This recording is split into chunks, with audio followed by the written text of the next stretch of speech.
Hello everyone, ये है coordination compounds का पार्ट 8 जिसमें हम करने वाले हैं वैलेंस बॉन्ड थ्योरी के रिलेटेड क्वेश्चंस। अगर आपने अब तक वैलेंस बॉन्ड थ्योरी नहीं पढ़ा है तो मैंने ऑलरेडी अपलोड किया है, वो आप पहले देख सकते हैं। उसके बाद आप इसके क्वेश्चंस को देखिए।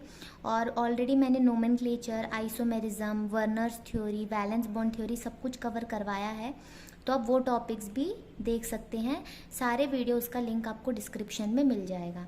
तो चलिए हम डायरेक्ट क्वेश्चन से शुरू करते हैं। पहला क्वेश्चन है इन टेक्स्ट क्वेश्चन नंबर 5। मैंने क्वेश्चन लिखा नहीं है, मैं रीड कर रही हूँ। आप सबके पास टेक्स्ट बुक होगा तो उसमें रेफर कर लीजिए।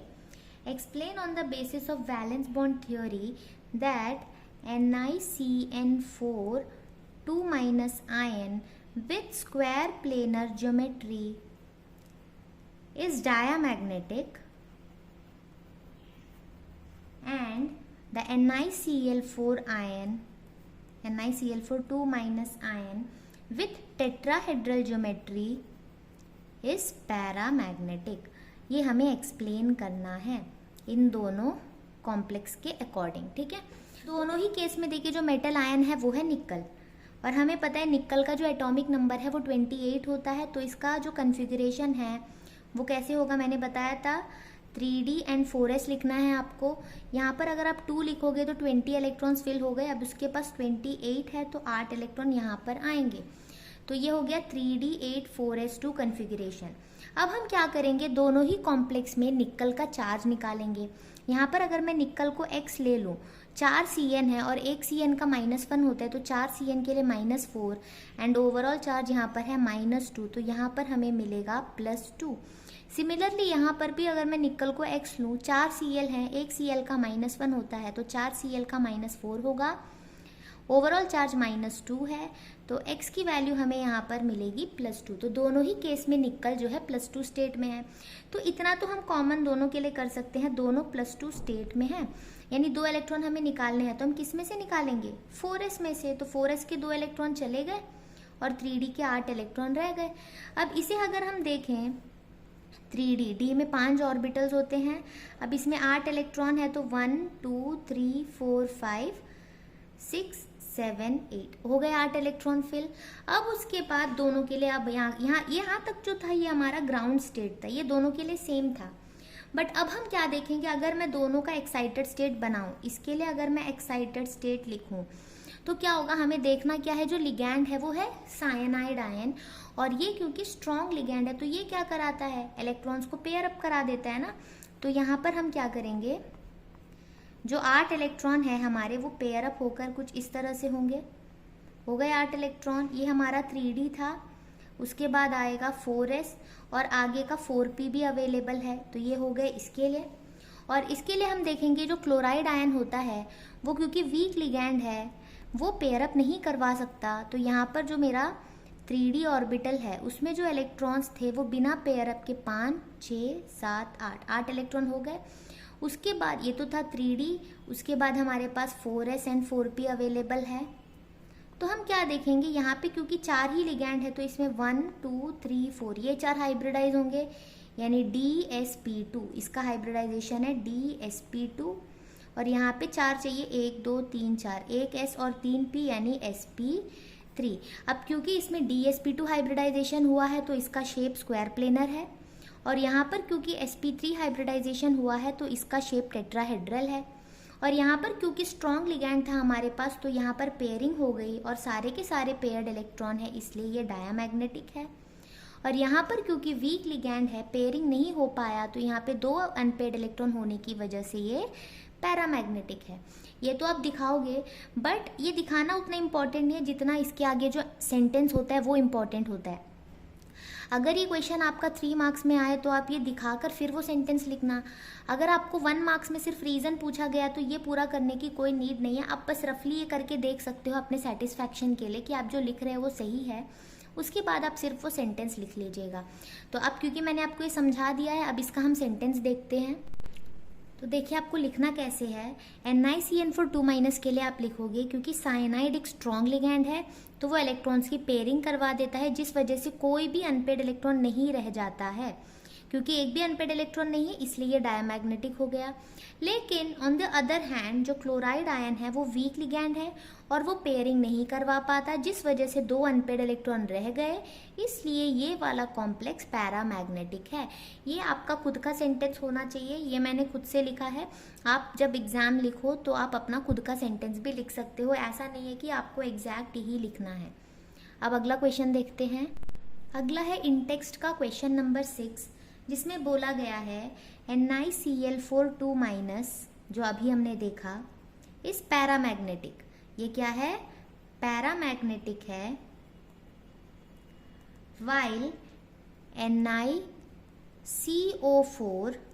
is diamagnetic though both are tetrahedral, यानी कि दोनों का ही शेप क्या है? टेट्राहेड्रल है। यहाँ पे ये बोला गया है जबकि दोनों का ही शेप टेट्राहेड्रल है तो ये पैरामैग्नेटिक क्यों और ये डायमैग्नेटिक क्यों? सेम क्वेश्चन है। अब सबसे पहले निकल का हमें पता है इलेक्ट्रॉनिक कन्फिगरेशन होता है 3d8 4s2, और क्योंकि इस कॉम्प्लेक्स में हमने ऑलरेडी निकाला था निकल जो है वो +2 स्टेट में होता है तो इसका हो जाएगा 3d8 एंड 4s0। अगर इसमें हम देखें निकल का अगर मैं x मान लूँ, CO कार्बोनिल लिगैंड है जो कि न्यूट्रल है तो 0 आएगा और ओवरऑल चार्ज भी 0 है, तो यहाँ पर जो हमारा निकल है वो 0 ऑक्सीडेशन स्टेट में है, यानी निकल का यहाँ पर क्या होगा? कोई चार्ज नहीं होगा, यानी कि इसके पास 3d8 एंड 4s2 कन्फिगरेशन है। इतना क्लियर है। अब हम इसके लिए जो है ग्राउंड स्टेट बना लेते हैं। ग्राउंड स्टेट में क्या होगा? 3d8 यानी हम इसमें 8 इलेक्ट्रॉन्स ड्रॉ करेंगे, ये हो गया, और 4s खाली है, ठीक है। अब यहाँ पर 3d8 है तो यहाँ पर भी हम d ऑर्बिटल में 8 इलेक्ट्रॉन बनाते हैं, ये हो गया, और 4s में 2 इलेक्ट्रॉन भी प्रेजेंट है। ये था हमारा ग्राउंड स्टेट। अब हम क्या करेंगे? इसका एक्साइटेड स्टेट ड्रॉ करेंगे दोनों के लिए। एक्साइटेड स्टेट में हमें क्या देखना होता है? लिगैंड स्ट्रॉन्ग है या वीक है।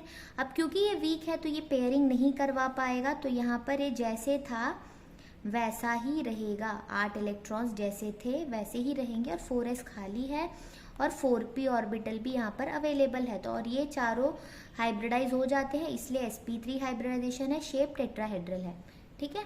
अब यहाँ पर हम क्या देखेंगे? क्योंकि यहाँ पे कार्बोनिल लिगैंड है जो कि स्ट्रॉन्ग है तो यहाँ पर क्या होगा? इलेक्ट्रॉन्स की पेयरिंग हो जाएगी, ठीक है। तो 8 इलेक्ट्रॉन जो था वो 1 2 3 4 5 6 7 8 और ये खाली रह गया, और क्योंकि 4s में जो 2 इलेक्ट्रॉन थे वो क्या करेगा? जैसे ही यहाँ पर जगह खाली हुई वो यहाँ आ जाएगा और यहाँ आने पर 4s जो है वो खाली हो जाएगा। उसके बाद हमारे पास 4p ऑर्बिटल भी अवेलेबल है, यहाँ पर भी ये सब हाइब्रिडाइज होंगे तो sp3 हाइब्रिडाइजेशन ही होने वाला है। तो हमने देखा दोनों ही sp3 हाइब्रिडाइज है, इसलिए दोनों का ही शेप टेट्राहेड्रल था। बट क्योंकि यहाँ पे Cl था वो वीक लिगैंड था, पेयरिंग नहीं करवा पा रहा था, इसलिए यहाँ पे अनपेड इलेक्ट्रॉन रह गए और ये पैरामैग्नेटिक है।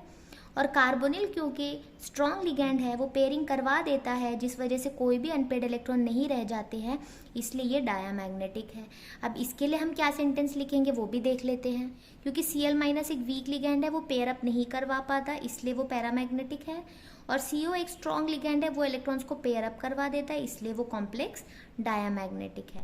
तो चलिए अगला क्वेश्चन देखते हैं। इन टेक्स्ट क्वेश्चन नंबर 7, इसमें बोला गया है FeH2O6 3+ is strongly paramagnetic whereas FeCN6 3- is weakly paramagnetic, explain। यानी ये स्ट्रांगली पैरामैग्नेटिक है और ये वीकली पैरामैग्नेटिक है, बट है दोनों पैरामैग्नेटिक, यानी दोनों के ही पास ही अनपेड इलेक्ट्रॉन्स होंगे। तो जब सबसे पहले हम देखते हैं दोनों में ही जो हमारा सेंट्रल मेटल है वो है आयरन। उसके बाद हम देखते हैं दोनों में आयरन का चार्ज क्या होगा। जैसे अगर हम यहाँ पे Fe को x ले लें, 6 वाटर है और हमें पता है 1 वाटर का 0 होता है क्योंकि वो न्यूट्रल है, तो वाटर के लिए हम लेंगे 0, और यहाँ पे ओवरऑल चार्ज +3 है, तो यहाँ पर x कितना मिला हमें? +3, यानी यहाँ पर Fe +3 स्टेट में है। और यहाँ पर अगर मैं Fe को x ले लूँ, 6 Cn है यहाँ पे और 1 Cn का हमें पता है -1 होता है, तो 6 Cn के लिए -6 होगा, इक्वल टू ओवरऑल चार्ज है -3, तो इस पर भी हमें मिलेगा x की वैल्यू +3। यानी दोनों कॉम्प्लेक्स में आयरन की जो ऑक्सीडेशन स्टेट है वो +3 का है। तो सबसे पहले हम देखते हैं दोनों के लिए कॉमनली हम देखते हैं जो Fe है 3d6 4s2, क्योंकि इसका एटॉमिक नंबर 26 है ना, तो 2 और 6 ये हो गया। अब हमें पता है दोनों में +3 स्टेट में है, तो 3 इलेक्ट्रॉन निकालने हैं। तो पहले तो 4s में से दोनों इलेक्ट्रॉन निकल गए, तो 4s 0 हो गया, और एक इलेक्ट्रॉन 3d में से निकलेगा तो 3d 5 हो जाएगा। इतना हो जाने के बाद हम अब दोनों के लिए ग्राउंड स्टेट भी एक साथ ही बना लेते हैं। ग्राउंड स्टेट भी दोनों का सेम होगा ना, तो 3d 5 बोला गया, यानी 5 इलेक्ट्रॉन हम ऐसे फिल कर सकते हैं और 4s हमारा खाली है। अब इसके बाद हम दोनों को सेपरेट करते हैं। जैसे इसके लिए जो एक्साइटेड स्टेट होगा उसमें हम देखेंगे जो H2O है वो वीक लिगैंड है, इलेक्ट्रॉन की पेयरिंग नहीं हो सकती, तो 3d जैसे था वैसा ही रहेगा, सब में एक एक इलेक्ट्रॉन। तो ये हो गया 3d, 4s खाली है और उसके आगे 4p अवेलेबल है, बट हमें चाहिए 6 ऑर्बिटल, तो 1 2 3 4, तो आगे का 4d भी अवेलेबल है हमारे पास, जिसमें से हम 2 यूज़ करेंगे। इतना ज़रूरत नहीं था, बस हमें इतना ही चाहिए था। अब यहाँ पर जो हमारा एक्साइटेड स्टेट होगा वो क्या होगा, 3d बना लेते हैं। अब इसमें हम देखेंगे कि जो CN साइनाइड होता है ये एक स्ट्रॉन्ग लिगैंड है, तो वो इलेक्ट्रॉन की पेयरिंग करवा सकता है। तो 5 इलेक्ट्रॉन्स पेयरिंग होकर क्या हो जाएंगे, 1 2 3 4 और 5 ये हो गया, और 4s रह गया, आगे का ना बनाए तो भी चलेगा। अब हम क्या देखते हैं, इस वाले कॉम्प्लेक्स में हमारे पास 5 अनपेयर्ड इलेक्ट्रॉन हैं और इसमें हमारे पास सिर्फ एक अनपेयर्ड इलेक्ट्रॉन। तो हमने पढ़ रखा है जिसमें अनपेयर्ड इलेक्ट्रॉन ज़्यादा होंगे उसकी मैग्नेटिक मोमेंट ज़्यादा होगी, यानी वो ज़्यादा पैरामैग्नेटिक है। तो क्योंकि इसके पास 5 अनपेयर्ड इलेक्ट्रॉन है ये स्ट्रांगली पैरामैग्नेटिक है, और क्योंकि इसके पास सिर्फ एक अनपेयर्ड इलेक्ट्रॉन है इसलिए ये वीकली पैरामैग्नेटिक है। तो सेंटेंस में लिख नहीं रही हूँ, मैं आपको बता रही हूँ, अगर आप नोट करना चाहें तो आप लिख सकते हैं। जैसे H2O being a weak ligand is unable to pair electron, leaving behind 5 unpaired electrons. Hence FeH2O6 3+ is strongly paramagnetic. On the other hand, Cn- being a strong ligand pair up the electrons, leaving only one unpaired electron, and hence FeCN6 3- is weakly paramagnetic. तो ये sentence आपको यहाँ पर लिखना है। तो अब अगला क्वेश्चन देखते हैं। अगला है इन टेक्स्ट का question number 8। Explain CONH36 3+ is an inner orbital complex, ये इनर ऑर्बिटल है, whereas NiNH36 2+ is outer orbital complex. तो ये हमें एक्सप्लेन करनी है कि ये वाला जो कॉम्प्लेक्स है वो इनर ऑर्बिटल है और ये कॉम्प्लेक्स जो है वो आउटर ऑर्बिटल है। ये हम कैसे एक्सप्लेन करेंगे, क्योंकि यहाँ में अब दोनों ही मेटल्स डिफरेंट है तो हम दोनों का अलग अलग लिखते हैं। कोबाल्ट एटॉमिक नंबर 27 है तो हो जाएगा 3d 4s, अगर हम लिखते हैं तो 2 7 हो गया। निकल का एटॉमिक नंबर होता है 28, इसके लिए हम क्या करेंगे 3d 4s 28 ये हो गया। अब इसके बाद हम चार्ज निकालते हैं। कोबाल्ट X होगा, ये पूरा 0 है तो ओवरऑल चार्ज +3 अब तक आपने सीख लिया है। तो यहाँ पे कोबाल्ट का जो है +3 स्टेट होगा। यहाँ पे क्या होगा, NH3 का 0 है तो निकल का कितना आएगा +2। आप चाहे तो निकाल कर भी देख सकते हैं। तो +3 के लिए मैं 3 इलेक्ट्रॉन निकालूंगी, जिसमें से 4s में से 2 इलेक्ट्रॉन पहले निकलेगा और 3d में से 1 इलेक्ट्रॉन निकलेगा, तो यहाँ पर हो जाएगा 3d 6। और यहाँ से क्योंकि 2 इलेक्ट्रॉन ही निकालने हैं तो 4s से निकल जाएगा और 3d 8 ऐसे ही रह जाएगा। अब इसके बाद हम क्या करेंगे, इसका ग्राउंड स्टेट बनाते हैं। ग्राउंड स्टेट में हम क्या करेंगे, 3d में 6 इलेक्ट्रॉन्स हमें दिखाने हैं ना, तो 1 2 3 4 5 6 4s खाली है। अब इसका ग्राउंड स्टेट में हम क्या दिखाएंगे, 3d में 8 इलेक्ट्रॉन दिखाने हैं हमें, तो 1 2 3 4 5 6 7 8 और 4s खाली है। इतना हो जाने के बाद हम क्या देखेंगे, अमोनिया हमने पढ़ा है ये स्ट्रॉन्ग लिगैंड है, बट ये उतना ज़्यादा स्ट्रॉन्ग नहीं होता है।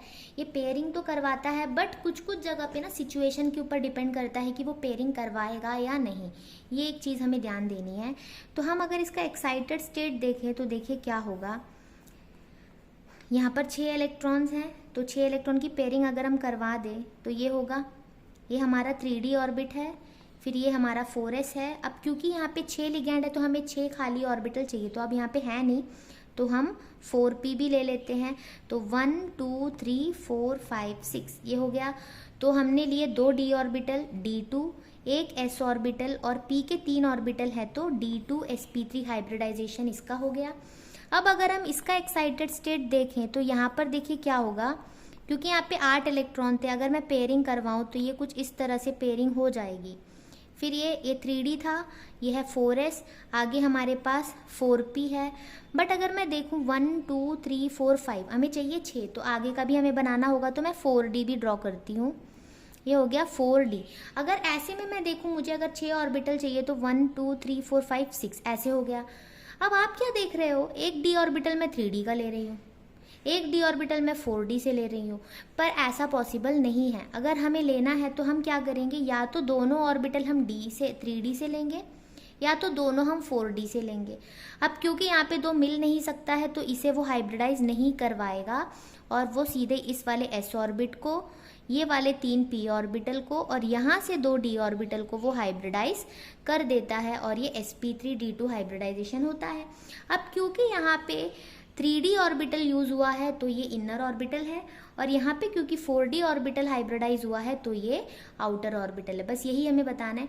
इसलिए मैंने एक बात आपको जो बताई थी कि जो limitations of valence bond theory में कि इसमें बहुत सारे एजम्पशंस हैं, उसमें से कुछ एक आपने अभी देख लिया कि क्या यहाँ पे एजम्पशन हुआ है। तो उन्होंने स्ट्रॉन्ग एंड वीक तो बोल दिया, बट यहाँ पर वो चीज़ फेल हो गया, यहाँ पर वो हुआ नहीं। तो यही चीज़ें हैं। और मैंने वहाँ पे ये भी बताया था कि जो हाइब्रिडाइजेशन का कॉन्सेप्ट है वो एक हाइपोथेटिकल कॉन्सेप्ट है, वो एक्चुअल चीज़ नहीं है। इसलिए हम क्या करते हैं, मैंने बोल दिया कि एक डी यहाँ से और एक डी यहाँ से नहीं ले सकते, क्योंकि ये जस्ट एक हाइपोथेटिकल सा सिचुएशन है जिसपे हम लेंगे तो दोनों यहाँ से या तो दोनों यहाँ से लेंगे। इसलिए मैंने इसे नहीं लिया और इसे ले लिया, इसलिए ये आउटर ऑर्बिटल कहलाता है। तो अगर इसके लिए आपको लिखना हो तो हम क्या बोलेंगे कि जो CONH363+ है इसमें हम लिखेंगे कि 3d orbital is hybridized, hence it is inner orbital complex. On the other hand, in NiNH362+, 4d orbital is hybridized, hence it is outer orbital complex. तो ये हमारा सेंटेंस हो जाएगा यहाँ पे। अगला है हमारा इन टेक्स्ट क्वेश्चन नंबर 9, जिसमें बोला गया है predict the number of unpaired electrons in the square planar PT CN4 2- ion. इसमें हमें नंबर ऑफ अनपेयर्ड इलेक्ट्रॉन्स बताने हैं। अब क्योंकि प्लैटिनम जो है सेकेंड सीरीज में आता है तो इसका तो हमने इलेक्ट्रॉनिक कन्फिग्रेशन पढ़ा ही नहीं, बट अगर आपको पता होगा कि जो निकल, प्लैटिनम एंड पैलेडियम होता है वो सेम ग्रुप में बिलोंग करते हैं। और हमें निकल का कन्फिग्रेशन पता है 3d8 4s2। तो उस हिसाब से अगर हम देखें तो यहाँ पे अगर 3d है, क्योंकि ये सेम ग्रुप में बिलोंग करते हैं और आपने ये पढ़ रखा होगा कि जो भी एलिमेंट सेम ग्रुप में होते हैं उनकी इलेक्ट्रॉनिक कन्फिग्रेशन सिमिलर होती है। तो यहाँ पे अगर 3d है तो यहाँ पे आएगा 4d और यहाँ पर आएगा 5d। 4s के बाद आएगा 5s एंड 6s। अब जो इलेक्ट्रॉन्स हैं वो सिमिलरली 8 and 2 ऐसे ही फिल होगा। अब इसके बाद हमें यहाँ पे प्लैटिनम का इलेक्ट्रॉनिक कन्फिग्रेशन तो पता चल गया। अब हम यहाँ पर क्या करेंगे, उसका चार्ज निकालेंगे। प्लैटिनम के चार्ज को हम x मान लेते हैं। साइनाइड का हमें पता है -1 होता है, तो 4 साइनाइड का -4 होगा और इक्वल टू हमारा पूरा चार्ज है -2। तो इससे हमें मिल जाएगा x की वैल्यू है +2, यानी जो प्लैटिनम है वो +2 स्टेट में है। क्योंकि 4d 8 एंड 5s 2 है, तो अगर 2 इलेक्ट्रॉन निकलना हो तो कहाँ से निकलेगा, वो 5s में से निकलेगा। तो हम लिख सकते हैं 5s जो है वो 0 हो गया, बट 4d में 8 इलेक्ट्रॉन है। तो अब अगर मैं देखूँ 4d में 8 इलेक्ट्रॉन है तो हम फिल कर देते हैं 1 2 3 4 5 6 7 8। ये हो गए हमारे ग्राउंड स्टेट का और 5s खाली है। अब हम देखेंगे जो हमारा लिगैंड है वो साइनाइड है, जो कि स्ट्रॉन्ग लिगैंड है। और स्ट्रॉन्ग लिगैंड्स के प्रेजेंस में जो हमारा एक्साइटेड स्टेट होता है उसमें हम क्या करते हैं, इलेक्ट्रॉन्स की पेयरिंग कराते हैं। तो 8 इलेक्ट्रॉन क्या हो जाएगा, कुछ इस तरह से पेयरिंग कर जाएगा, है ना। तो यहाँ पर कितने अनपेयर्ड इलेक्ट्रॉन बचे, एक भी नहीं। तो हमारा आंसर होगा नो अनपेयर्ड इलेक्ट्रॉन। ठीक है। अब हम देखते हैं exercise question number 15। Discuss the nature of bonding in the following coordination entities on the basis of valence bond theory. तो हमारा जो सबसे पहला कॉम्प्लेक्स है वो है Fe CN6 4 माइनस, इसका हमें नेचर ऑफ बॉन्डिंग बतानी है on the basis of valence bond theory. तो हम यहाँ पर क्या करेंगे, सबसे पहले जो हमारा मेटल है Fe जिसका एटॉमिक नंबर 26 है, उसका हम कन्फिग्रेशन लिखेंगे। जैसे हम सबको पता है 4s2 हो जाएगा और ये 3d6 हो जाएगा। उसके बाद हमें इसका चार्ज निकालना होता है। तो Fe का अगर मैं x ले लूँ, 6 साइनाइड के लिए -6 और ओवरऑल चार्ज यहाँ पे -4 है, तो यहाँ पे x हमें मिल जाएगा +2, यानी जो Fe है वो +2 स्टेट में है, यानी कि 2 इलेक्ट्रॉन निकल गए 4s में से और 3d में 6 इलेक्ट्रॉन रह गए। तो अगर मैं इसका ग्राउंड स्टेट ड्रॉ करूँ तो क्या हो जाएगा, 3d में 6 इलेक्ट्रॉन्स मुझे ड्रॉ करने हैं, तो ये 1 2 3 4 5 6 और 4s खाली है, इतना हो गया, ये 3d और ये 4s। अब मुझे बनाना है इसका एक्साइटेड स्टेट। एक्साइटेड स्टेट में मुझे क्या देखना होता है कि जो मेरा लिगैंड है वो स्ट्रॉन्ग है या वीक है। तो मैंने देखा साइनाइड आयन क्योंकि स्ट्रॉन्ग है तो वो पेयरिंग करवाएगा, तो 6 इलेक्ट्रॉन्स पेयरिंग हो जाएंगे, तो 1 2 3 4 5 6, ये हमारा 3d, उसके बाद है 4s और आगे हमारे पास अवेलेबल है 4p। उसके बाद हमें क्या देखना है, कितने लिगैंड्स हैं, 6 लिगैंड है, तो 1 2 3 4 5 6, ये 6 हमारे हाइब्रिडाइज होंगे। तो हाइब्रिडाइजेशन यहाँ पर क्या होगा, 2 d ऑर्बिटल d2s और 3 p ऑर्बिटल यानी p3, d2sp3 हो गया। तो d2sp3 के लिए इसका ज्योमेट्री होगा ऑक्टाहेड्रल, और अगर आपको मैग्नेटिक प्रॉपर्टी बतानी हो तो सब पेयर्ड है, तो हम लिखेंगे डाया मैग्नेटिक। तो ये हो गया। अगर आप चाहो तो इसके आगे कॉम्प्लेक्स के लिए भी ड्रॉ कर सकते हो, जैसे मैंने आपको बताया था 3D में जो ये इलेक्ट्रॉन्स है जो हाइब्रिडाइज नहीं हुए वाले हैं, इसको आप अलग कर दोगे, इन 6 को आप एक साथ दिखाओगे और उसके नीचे लिखोगे 6 electron pair from 6 cyanide ion.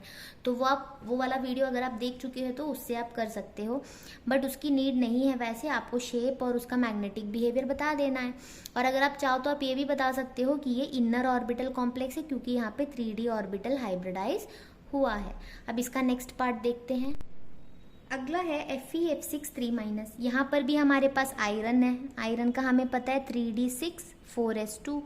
अब हम क्या करेंगे, Fe को अगर मैं x ले लूँ, 6 फ्लोराइड के लिए -6 और ओवरऑल चार्ज है -3, तो इससे हमें मिल जाएगा x की वैल्यू +3, यानी कि यहाँ पर जो आयरन है वो +3 स्टेट में है। +3 स्टेट में है तो 3 इलेक्ट्रॉन निकालने हैं, तो पहले 2 इलेक्ट्रॉन मैं 4s में से निकालूंगी, 4s 0 हो जाएगा और 3d में से 1 इलेक्ट्रॉन जाएगा तो 3d 5 हो गया। अगर मैं इसका ग्राउंड स्टेट ड्रॉ करूं तो क्या होगा, 3d में 5 इलेक्ट्रॉन है, ये हो गया, और 4s खाली है। इसके बाद मुझे बनाना है इसका एक्साइटेड स्टेट। तो इसमें मैं क्या करूंगी, पहले 3d ऑर्बिटल बना लेती हूँ। अब मुझे देखना है कि जो मेरा लिगैंड है ये तो वीक है, पेयरिंग होगा नहीं, तो जैसे ये 5 इलेक्ट्रॉन अनपेयर्ड था वैसे ही रहेगा। आगे हमारे पास 4s है, अब क्योंकि 6 फ्लोराइड है तो 6 हमें चाहिए ऑर्बिटल्स खाली, तो आगे 4p भी है और 4d भी अवेलेबल है, तो ये हो गया। और हमें चाहिए 6, 1 2 3 4 5 6, तो ये सब हाइब्रिडाइज हो जाएंगे, यानी 1 s ऑर्बिटल, 3 p ऑर्बिटल और 2 d ऑर्बिटल।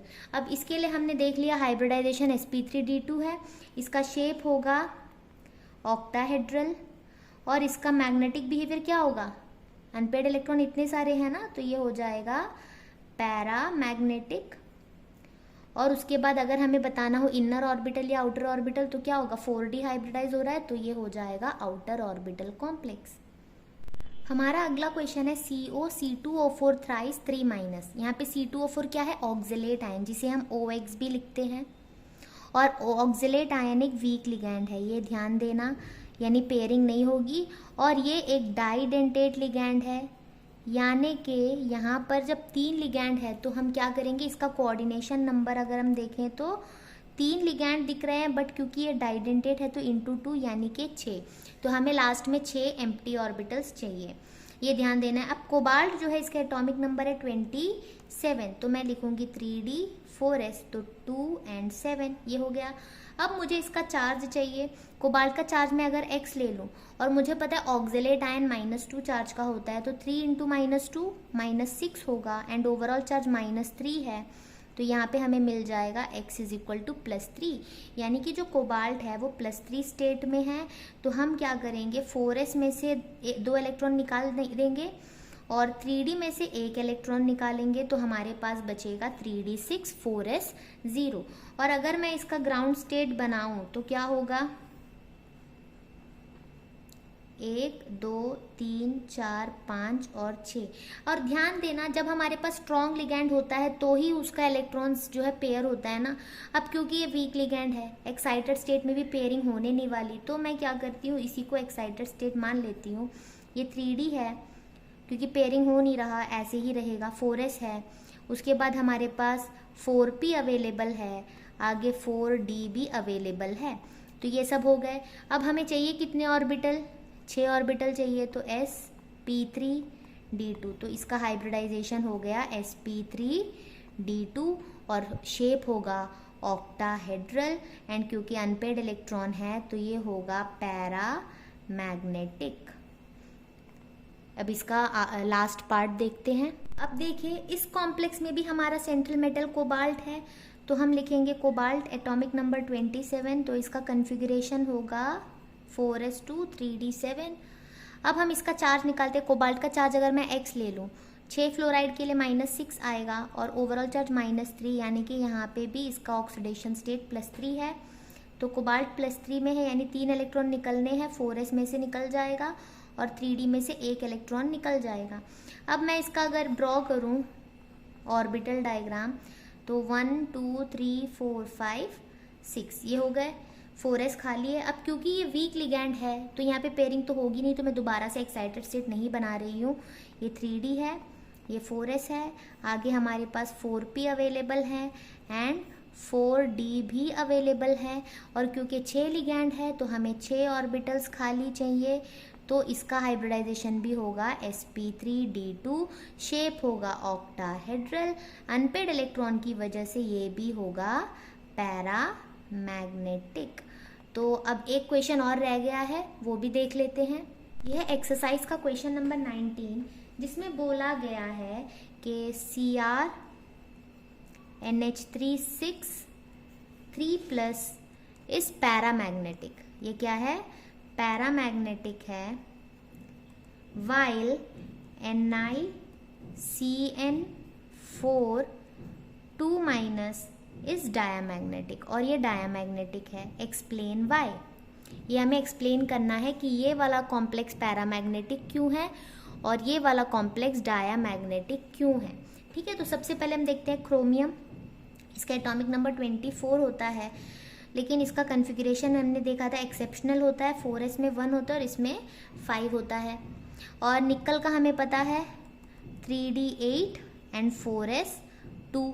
अब इसके बाद हम दोनों का चार्ज निकालते हैं। क्रोमियम का अगर मैं x ले लूँ, अमोनिया का मुझे पता है 0 और ओवरऑल चार्ज +3, तो यानी यहाँ पे क्रोमियम +3 स्टेट में है। तो 3 इलेक्ट्रॉन मुझे निकालने हैं। 4s का 1 इलेक्ट्रॉन में निकाल दूंगी और 2 इलेक्ट्रॉन निकलेंगे 3d से, तो 2 इलेक्ट्रॉन निकलने के बाद 3d3 रह जाएगा। यहाँ पे अगर मैं निकल का चार्ज x लूँ, 4 साइनाइड के लिए -4 होगा और ओवरऑल यहाँ पर है -2, तो यहाँ पे x हमें मिल जाएगा +2, यानी निकल जो है वो +2 स्टेट में है, यानी कि 4s का 2 इलेक्ट्रॉन निकल जाएगा और 3d के 8 इलेक्ट्रॉन्स रह जाएंगे। अब हम क्या करेंगे, इनका ग्राउंड स्टेट ड्रॉ करते हैं। ग्राउंड स्टेट में देखना, जो 3d है इसमें हमारे पास 3 ही इलेक्ट्रॉन है, 1 2 3, और 4s जो है वो खाली है। इसका अगर मैं ग्राउंड स्टेट ड्रॉ करूँ तो 3d में हमारे पास 8 इलेक्ट्रॉन है, तो 1 2 3 4 5 6 7 8 और 4s खाली है। ठीक है, अब इसके बाद हम क्या करेंगे, देखते हैं कि जो अमोनिया है, यहाँ पर अमोनिया एक स्ट्रॉन्ग लिगैंड की तरह भी काम करता है और कभी कभी मैंने बताया था सिचुएशन के ऊपर डिपेंड करता है कि वो स्ट्रॉन्ग या वीक की तरह बिहेव करता है ना। तो मैं अगर देखूं, अगर मैं यहाँ पे पेयरिंग करवा दूं, 3 इलेक्ट्रॉन की अगर मैं पेयरिंग करवा दूं तो यहाँ पे 3 d ऑर्बिटल रह जाएंगे। ठीक है, हम करवा दे ऐसे। लेकिन नॉर्मली होगा क्या, अगर हम यहाँ पर 2 इलेक्ट्रॉन 3 है हमारे पास, तो हम अगर इसकी पेयरिंग करवा दे तो हमारे पास यहाँ पे 3 d ऑर्बिटल रह जाएंगे, फिर एक s रह जाएगा, फिर हमारे पास P रहेंगे। तो कभी आपने ये पढ़ा है D3sp2, ऐसा तो कोई हाइब्रिडाइजेशन होता नहीं है। तो इस केस में यहाँ पे अमोनिया जो है वो पेयरिंग नहीं करवाता, यानी कि ये वाला कॉन्सेप्ट नहीं होगा।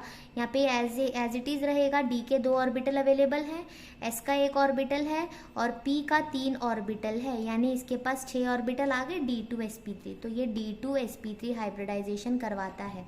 तो अमोनिया में क्या होता है, जनरली वो पेयरिंग तो करवाता है स्ट्रॉन्ग की तरह, लेकिन ये एक ऐसा केस है जहाँ पर वो पेयरिंग नहीं करवाता। ठीक है। और यहाँ पर हम देखेंगे साइनाइड, क्योंकि एक स्ट्रॉन्ग लिगेंड है तो वो पेयरिंग करवा देगा। तो इसका जो एक्साइटेड स्टेट होगा, इसमें हम क्या देखेंगे कि जो 3D है उसमें 8 इलेक्ट्रॉन कुछ इस तरह से पेयरिंग हो जाएंगे। और हमारे पास क्योंकि 4 ही लिगेंड है तो एक D, एक S और 2 P, यानी D2sp3 DsP2 हाइब्रिडाइजेशन होगा स्क्वायर प्लेनर ज्योमेट्री, क्योंकि सबके सब पेयर्ड है तो ये डायामैग्नेटिक हो जाएगा। और क्योंकि यहाँ पे 3 अनपेयर्ड इलेक्ट्रॉन है तो ये पैरामैग्नेटिक हो जाएगा। तो ये वाला जो क्वेश्चन है, क्रोमियम वाला जो कॉम्प्लेक्स है, इसे आप खास ध्यान दीजिए, क्योंकि यहाँ पे अमोनिया है जो पेयरिंग करवा सकता था, बट इस वाले कॉम्प्लेक्स में अमोनिया की पेयरिंग नहीं हुई। तो ये आपको स्पेशली ध्यान देनी है। इसके बाद और 2 क्वेश्चन भी है जो इसी तरह रिलेटेड है, कलर्ड वाला है, बट उसमें भी हम ये देखते हैं कि जो नॉर्मली जिसमें इलेक्ट्रॉन्स अनपेयर्ड होते हैं वो कलर्ड होता है, और जिसमें अनपेयर्ड इलेक्ट्रॉन नहीं होते हैं वो कलर नहीं होता है। तो वो कॉन्सेप्ट जो है थोड़ा बहुत क्रिस्टल फील्ड थ्योरी से भी रिलेटेड है, तो मैंने उसे यहाँ पर नहीं करवाया है। तो जब हम क्रिस्टल फील्ड थ्योरी पढ़ लेंगे तो उसके साथ ही हम क्वेश्चन नंबर 20 एंड 21 वहाँ पे ही हम कर लेंगे। तो इसके साथ हमारा वैलेंस बॉन्ड थ्योरी का क्वेश्चंस कंप्लीट होता है। Thank you.